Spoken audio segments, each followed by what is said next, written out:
धूसरपुर गांव के किनारे एक छोटा सा कच्चा घर था। मिट्टी की दीवारें, खपरेल की छत और बाहर एक पुराना नीम का पेड़।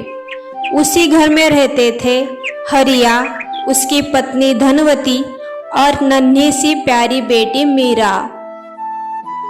धनवती एक सुलझी हुई औरत थी। मीरा उसकी परछाई जैसी थी, चुलबुली, मासूम, लेकिन जरा सी भी आहट होने पर डर जाती थी। हरिया मेहनती किसान था, जो रोज सुबह अपनी बैलगाड़ी लेकर दूर जंगल के पार खेतों पर जाता था और शाम ढलने से पहले लौट आता था।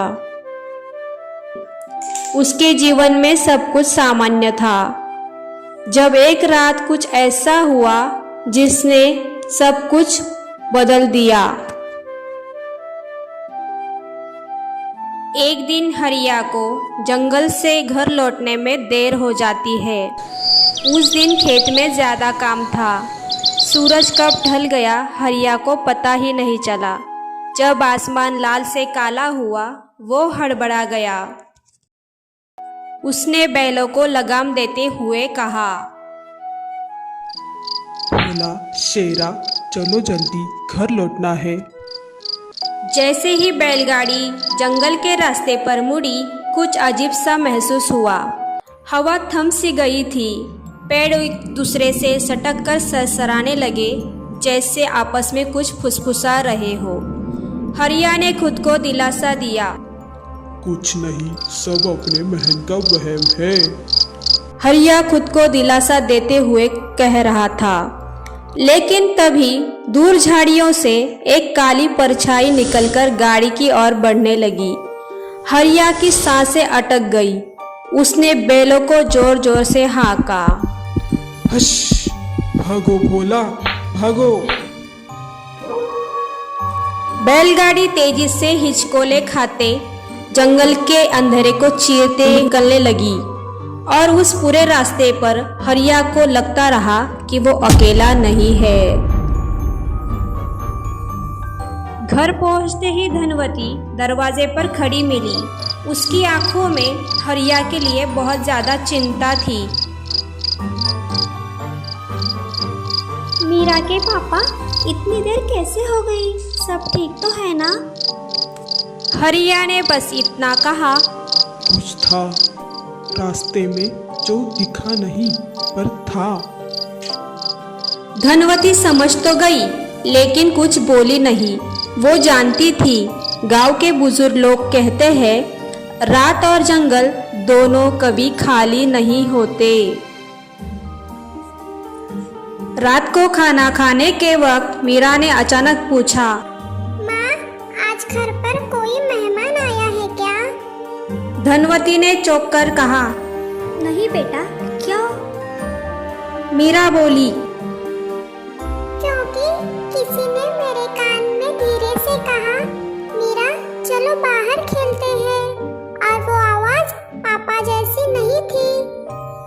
हरिया और धनवती दोनों एक दूसरे को देखने लगे। कुछ पल तक सिर्फ खामोशी थी। फिर धनवती ने मीरा को चुपचाप अपनी जगह पर सुला दिया।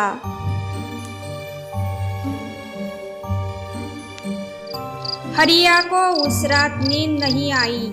बाहर हवा फिर से चल रही थी, लेकिन ये हवा सिर्फ बाहर नहीं, अंदर भी महसूस हो रही थी। उसने करवट बदली और जैसे ही वो अपने चारपाई से नीचे उतरा, उसने खिड़की के ओर देखा। उसकी रूह कांप गई। खिड़की के पार बैलगाड़ी खड़ी थी, पर बैल गायब थे। गाड़ी पर कोई बैठा था, काला सा साया, और उसका चेहरा पूरा काला हो गया था। बस दो नीली जलती आंखें जो हरिया को घूर रही थी। हरिया चीख पड़ा, कौन है? धनवती उठी। मीरा भी जाग गई। दोनों माँ बेटी दौड़कर बाहर आए। बाहर देखा तो कुछ नहीं था। पर सुबह जब गांव वालों ने देखा, हरिया की बैलगाड़ी खेत की तरफ टूटी पड़ी हुई थी और बैल भी मरे हुए थे। तो फिर हरिया किस गाड़ी में बैठकर रात को आया था, ये सवाल गांव वालों के मन में आया। हरिया के चेहरे से खून जैसे उतर गया।